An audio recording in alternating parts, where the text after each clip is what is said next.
કાર્તક સુદ 11ના દિવસે અરવલ્લીના શામળાજીમાં તુલસી વિવાહની ભવ્ય ઉજવણી કરવામાં આવી। ધામધૂમથી અને શાસ્ત્રોક્ત વિધિ પ્રમાણે તુલસીજીના લગ્ન ભગવાન નારાયણ સાથે થયા હતા। શણગારેલી બગીમાં ભગવાન વિષ્ણુની વાજતે ગાજતે લગ્ન સવારી નીકળી, જે બાદ ઠાકોરજીને પોખવામાં આવ્યા અને કન્યા પક્ષ દ્વારા શામળિયાને લગ્ન ચોળીમાં બિરાજમાન કરવામાં આવ્યા। ભૂદેવોના વૈદિક મંત્રોચ્ચાર સાથે ભગવાનના તુલસીજી સાથે લગ્ન થયા। મંદિર ટ્રસ્ટ દ્વારા વિવાહની ઉજવણી માટે ભવ્ય તૈયારીઓ કરવામાં આવી હતી।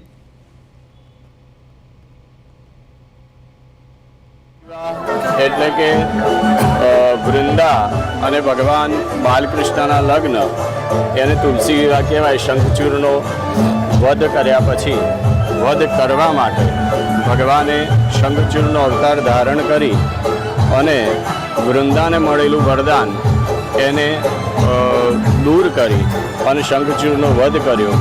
તે દ્વારા વૃંદાના શ્રાપથી ભગવાન શાલિગ્રામ બની પૃથ્વી ઉપર પડ્યા અને એ શ્રાપના ઉદ્ધાર અર્થે ભગવાને દર વર્ષે એટલે કે કાર્તક સુદ એકાદશી એટલે કે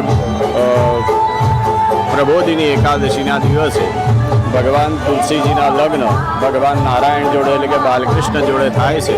વિષ્ણુના સ્વરૂપ શામળાજી ભગવાન એમનો તુલસી વિવાહનો ઉત્સવ વર્ષોથી અહીંના લોકો મનાવી રહ્યા છે। ખાસ કરીને જે ટ્રસ્ટી મંડળ, અહીંના મંત્રી અને એમની આખી ટીમ જે દિવ્યતા ભવ્યતાથી આ કાર્યક્રમ મનાવી રહ્યું છે એના માટે ખૂબ ખૂબ અભિનંદન। તુલસી વિવાહમાં ભગવાનના માતાજી સાથેના લગ્ન પ્રસંગે શામળાજી ટ્રસ્ટ વતી મને મામેરા પક્ષના યજમાન થવાનો લાભ મળ્યો। ગયા વર્ષે આ પ્રસંગમાં મારે આવવાનું થયું હતું અને મેં જોયું તો ત્યારે બહુ અલૌકિક આનંદ પ્રાપ્ત થયો હતો। ત્યારે એવી ઈચ્છા થઈ હતી કે આપણને પણ આવો લાભ મળે તો સારું, અને શામળિયાની કૃપા થઈ અને આ વર્ષે મામેરું ભરવાનો અવસર પ્રાપ્ત થયો। ખૂબ જ મજા આવી। મારા કુટુંબીજનો, મારા મિત્રો અને શામળિયાના ભક્તો મોટી સંખ્યામાં ઉપસ્થિત રહ્યા।